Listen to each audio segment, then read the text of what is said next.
નમસ્કાર દર્શક મિત્રો, નમો ટીવી ઇન્ડિયા ન્યૂઝ ચેનલમાં આપનું સ્વાગત છે। આપની સાથે હું છું દેવાંશી પંડ્યા। તો દર્શક મિત્રો, આવો જોઈએ આજના સમાચાર। જૂના નવાવાસની સરકારી પ્રાઇમરી સ્કૂલની છતમાંથી પોપડા ખરી પડ્યા છે। વરસાદ વધારે પડવાથી છત ઉપર પાણી ભરાવાથી ખૂબ મોટા પ્રમાણમાં આ ઇમારતને નુકસાન થયું છે અને છતમાંથી પોપડા પડવાથી સ્કૂલની છતમાં ખૂબ મોટું નુકસાન થયું છે। હાલમાં રાજ્ય સરકાર દ્વારા શૈક્ષણિક કાર્ય 2 દિવસ માટે બંધ રખાયું હોવાથી સ્કૂલમાં બાળકોની સંખ્યા ન હોવાથી કોઈ જાનહાનિ બની ન હતી અને નુકસાની પણ થઈ નથી। હાલમાં આ સ્કૂલના ઇન્ચાર્જ શિક્ષક રજામાં હોવાના કારણે બહાર હોઈ તેમનો સંપર્ક થઈ શક્યો નથી, પરંતુ તંત્ર દ્વારા તાત્કાલિક આ સ્કૂલનું સમારકામ કરવામાં આવે જેથી કરીને નાના બાળકોની અને અન્ય કોઈની જાનહાનિ કે નુકસાની અટકી શકે છે। સ્થાનિક ગ્રામજનોની લાગણી છે કે આ તાત્કાલિક આ સ્કૂલનું રિપેરિંગ કરવામાં આવે।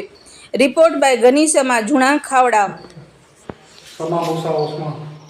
નવાવાસ જૂના પછી શું તકલીફ ये है तो ये नवावास जी स्कूल है में 45-40 जी संख्या है ने छोकरा भणे था ही पहला 13 हणी हुई मत दाढ़ी में जो दाढ़ी में 13 हणी हुई ने हटाने वरसाद से चौमासे में जो कोई मत पोड़ा छड़िया आई ये छोकरे में थोड़ी घनी तकलीफ है ने असांखे भी तकलीफ थी जी कदा ने जो छोकरो नुकसान थियो तो असांखे तकलीफ थी ने बहुत तकलीफ है इन हिसाब में असांखे न्यूज में ॾियणो पियो।